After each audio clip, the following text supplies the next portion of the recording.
Olá, amigos, bem-vindos à nossa série Evangelho e Espiritismo, Caminhos de Amor e Felicidade.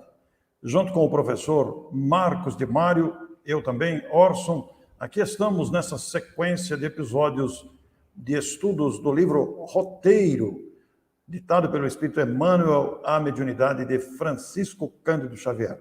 Já são vários episódios, você vai encontrar uma playlist que está à sua disposição para acompanhar capítulo a capítulo, desde a apresentação à sequência deste notável livro.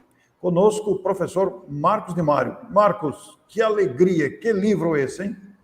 É verdade, né, Orson? É uma alegria estar com você novamente e com todos os nossos telespectadores e fazendo este estudo sobre essa obra magnífica de Emmanuel, que nem todos conhecem, e o título é muito sugestivo, Roteiro, porque o Emmanuel faz um roteiro da evolução humana e para que nós possamos realmente alcançar a felicidade. Vamos, então, dar continuidade.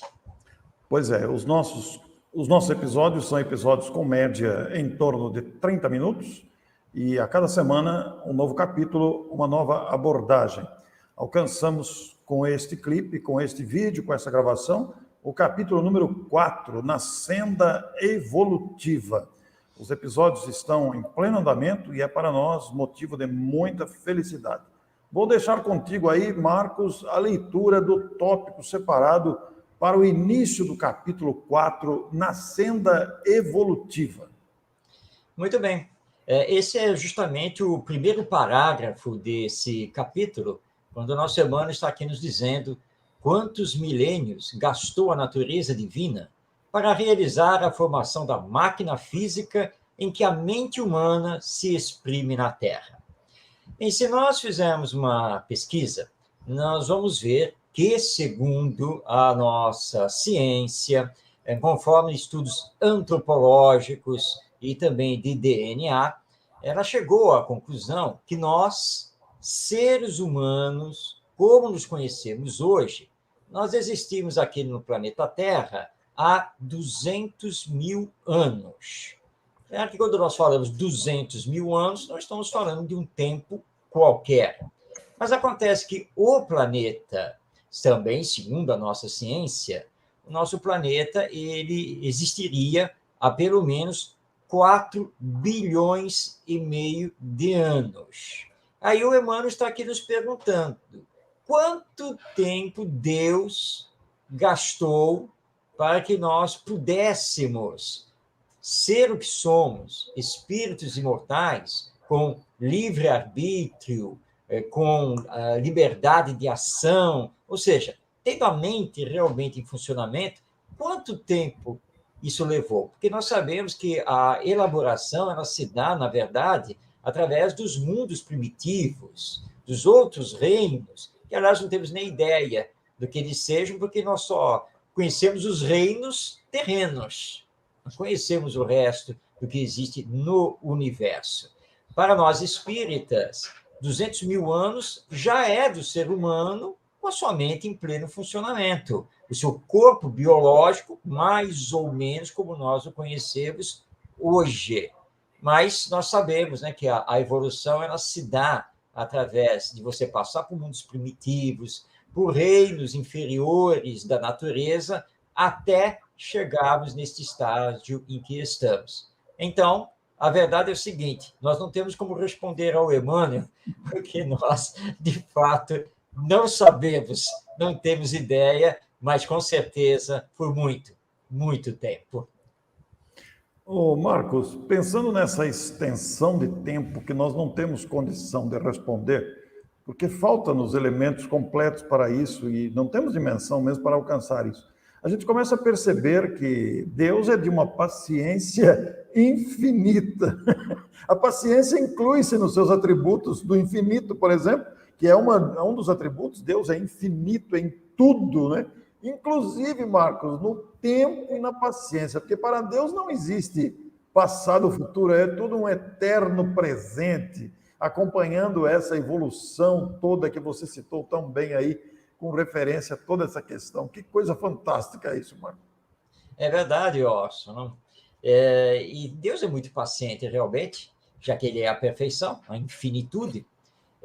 Tanto que ele olha para nós e vê quantas e quantas vezes que nós cometemos erros, que nos deixamos levar pelas questões da matéria, dos vícios, das paixões e assim por diante, e mesmo assim, pacientemente, ele vai nos oportunizando de novo, uma encarnação aqui, passar por uma prova ali, para esse nosso aprendizado, né, que nós vamos fazendo aí ao longo, sabe-se lá, de quanto tempo. Então, nós precisamos aprender com isso, né?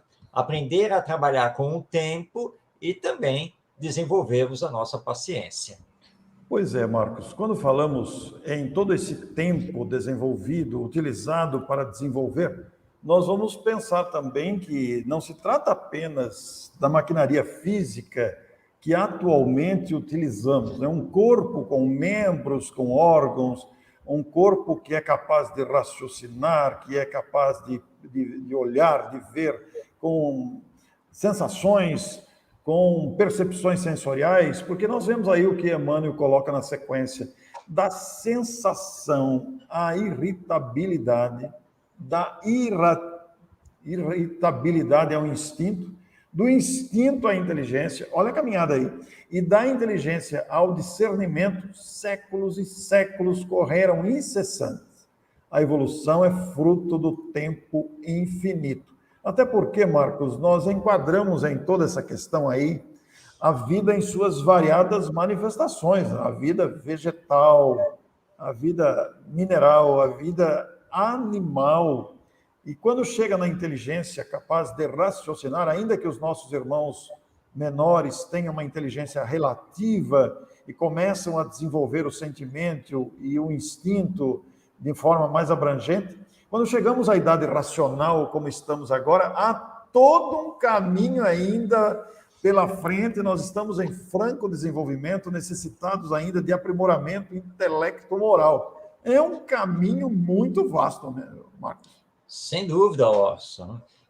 Nós conseguimos chegar naquele estágio em que desenvolvemos a consciência, ou seja, nós tomamos percepção de nós mesmos, no famoso conhece-te a ti mesmo, de Sócrates.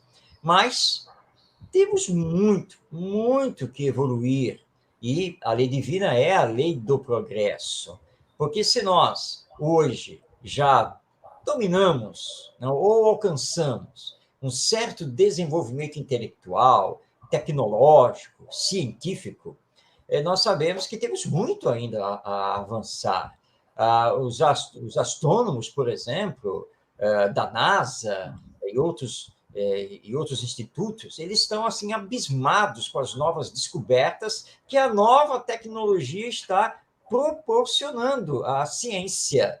Então, conforme se investiga mais o universo, a nossa própria galáxia e a tentativa de investigar outras galáxias, mais surpresas surgem e mais perguntas ficam sem respostas. E aí nós vemos, nossa, nós precisamos crescer muito, nós precisamos ter um progresso imenso ainda a fazer. E aí você lembrou que, além desse progresso, nós precisamos fazer o outro progresso, que é o moral. E esse realmente nós estamos ainda engatinhando. E essa imagem que o Emmanuel nos coloca, ela nos remete à imagem que os espíritos colocam lá no Evangelho segundo o Espiritismo, no seu capítulo 11, quando eles falam justamente disso, né? Que você começa pelas sensações, você progride, você vai entrar nos instintos, você progride, e aí finalmente você vai entrar no sentimento. E a nossa meta é conseguir chegar à angelitude. E nós sabemos que estamos ainda muito longe disso. Mas o tempo é o grande tesouro divino, e é nesse tempo, através das diversas encarnações e experiências, que nós vamos chegar a essa meta final, se pudermos nos referir assim, do espírito.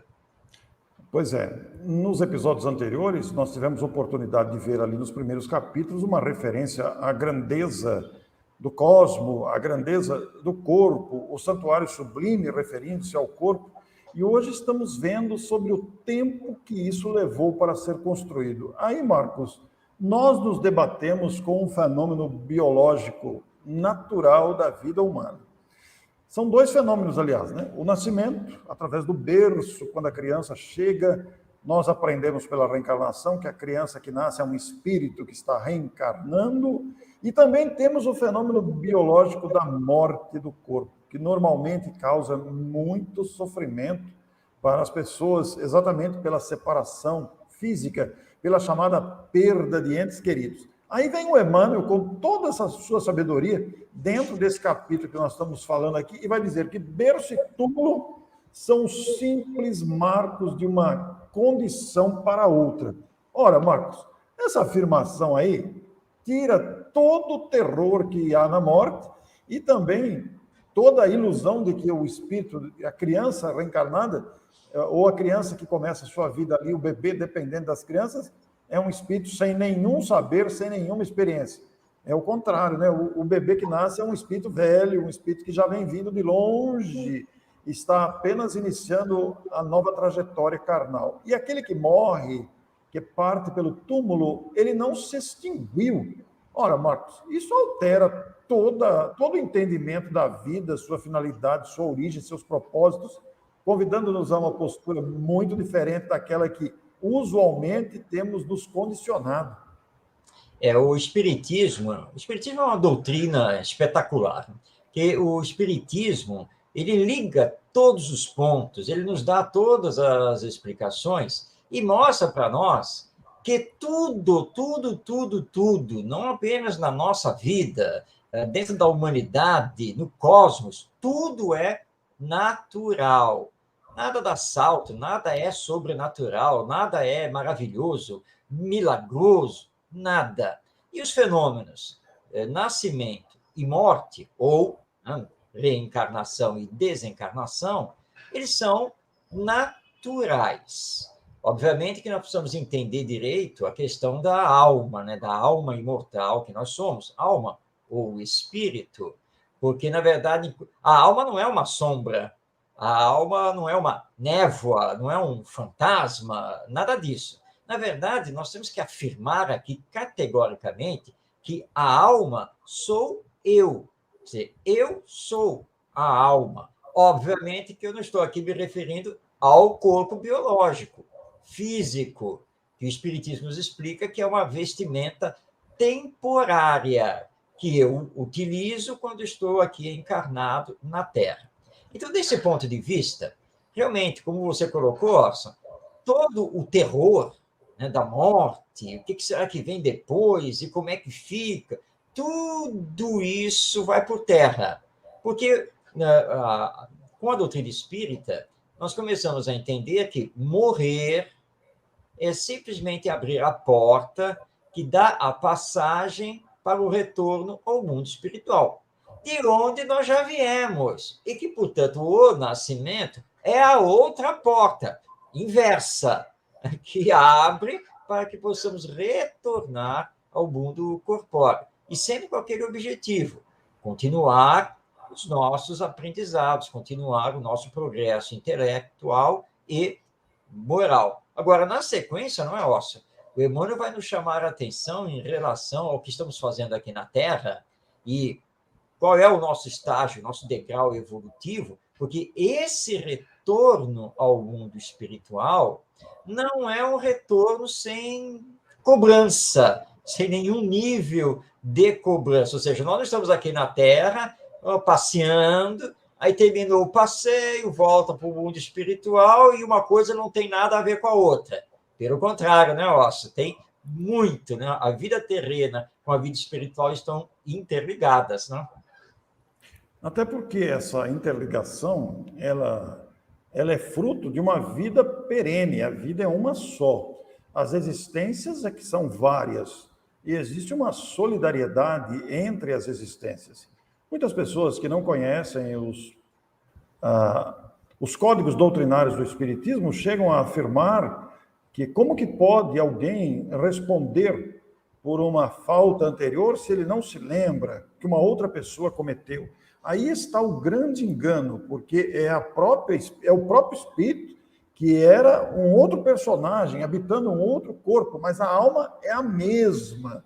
Na mesma razão, quando nós vemos uma criança, Marcos, e hoje nós estamos vendo muito isso, crianças com uma grande facilidade e com características de genialidade, nós poderíamos perguntar aqui, sem usar a palavra reencarnação, como é que ela sabe isso se ela não aprendeu? Como é que ela sabe outro idioma se nunca foi na escola de outros idiomas? Como é que ela sabe manusear um computador com facilidade, faz cálculos matemáticos avançados, tem informações científicas sem ter estudado? Aí nós poderíamos dizer, sem usar a palavra reencarnação, ela aprendeu antes. Mas antes como? Ora, aí fica inevitável, porque é um processo contínuo de aprendizado e experiência que vai se refletindo de existência em existência.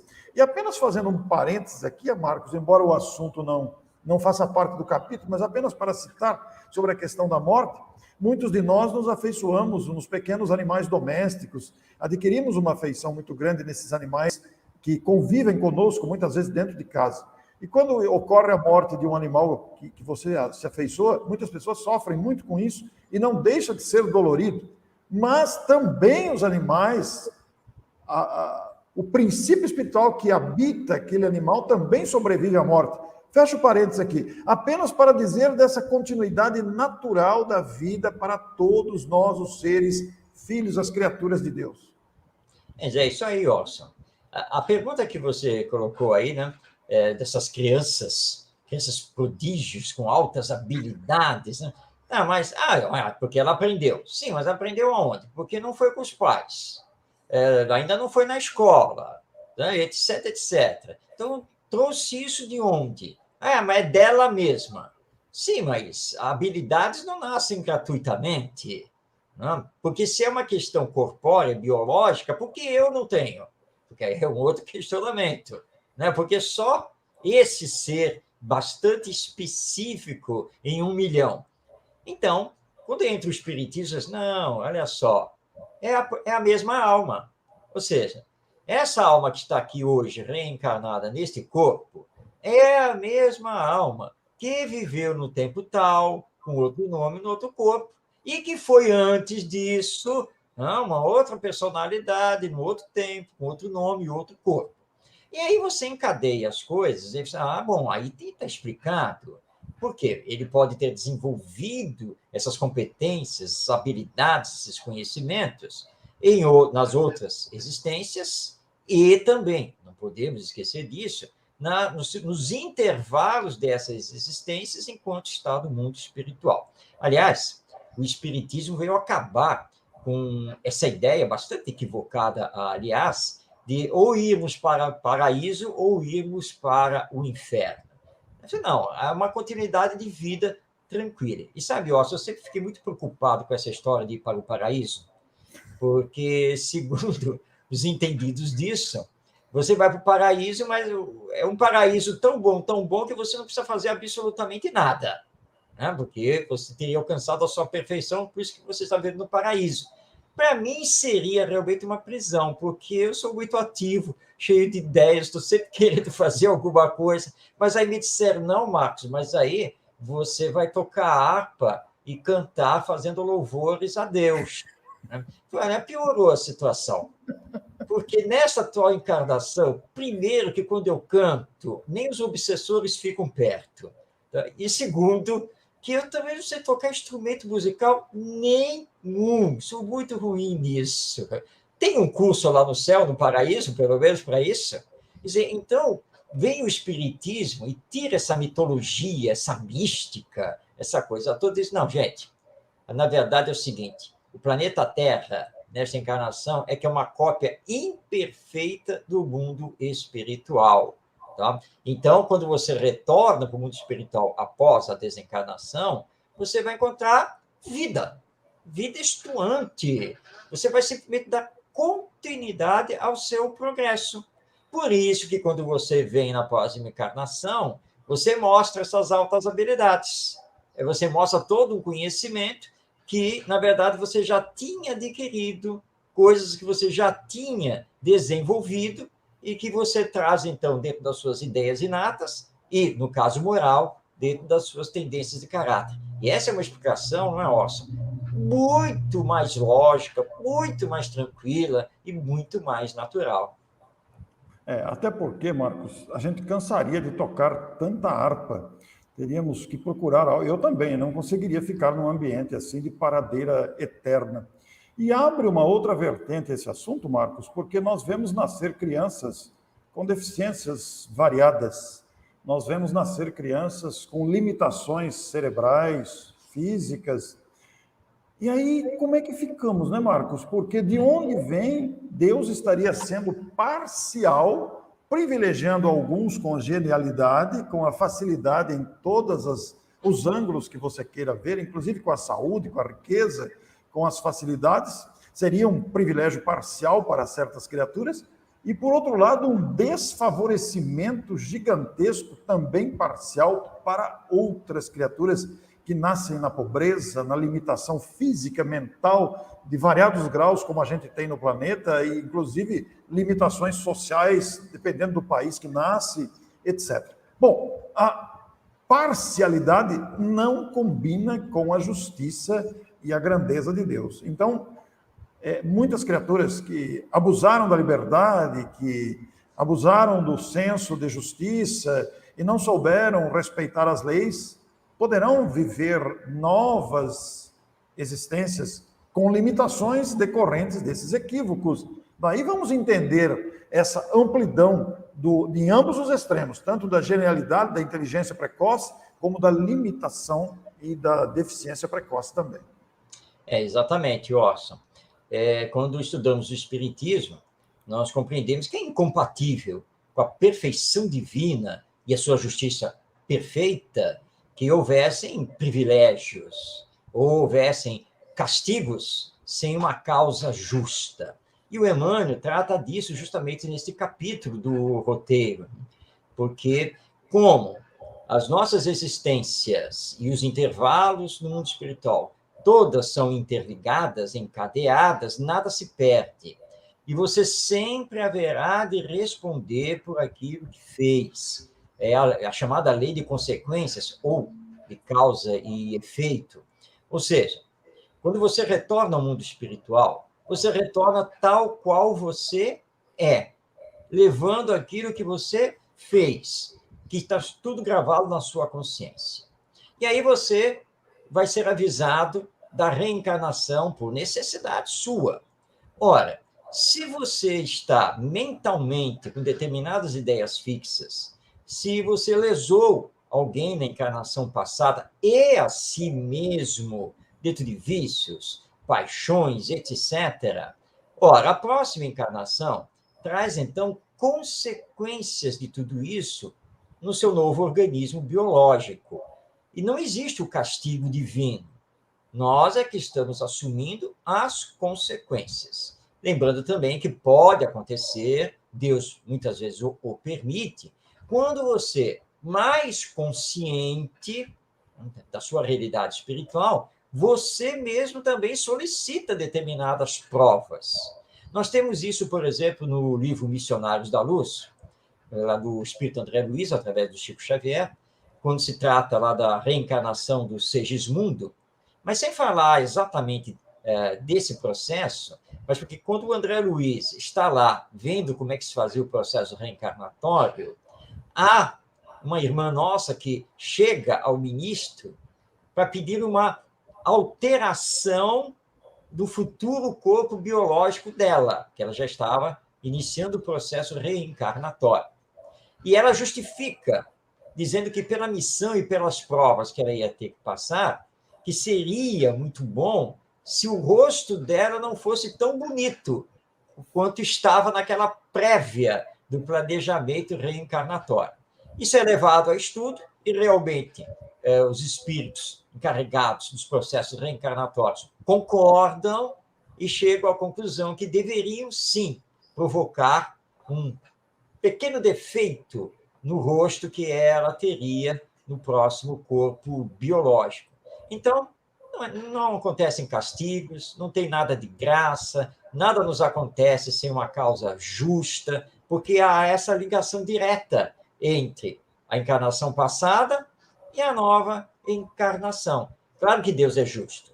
E ele vai levar em consideração os esforços que você fez nesse intervalo no mundo espiritual, já para começar a reparar o mal do passado, tentar se moralizar e espiritualizar, o que pode vir a atenuar a sua condição na próxima encarnação.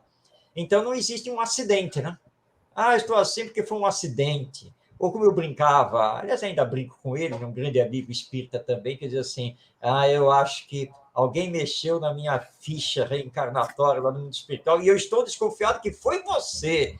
Mas isso não existe. Nós simplesmente brincamos com isso, mas sabemos que a justiça divina, na verdade, ela é perfeita.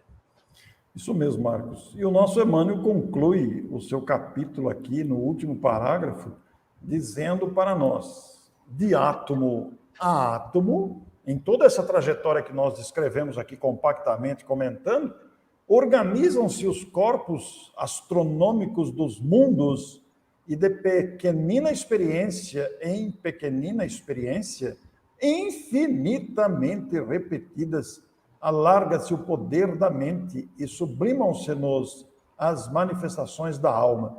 Veja, Marcos, que ele inclui aí tanto as manifestações da alma na organização do corpo físico, como inclui também os corpos astronômicos dos mundos, que também estão submetidos a todo esse processo de transformação e combinação. É muito interessante. Muito, muito mesmo. Por isso que nós também não temos que ter pressa. Como se diz no ditado popular, a pressa é inimiga da perfeição.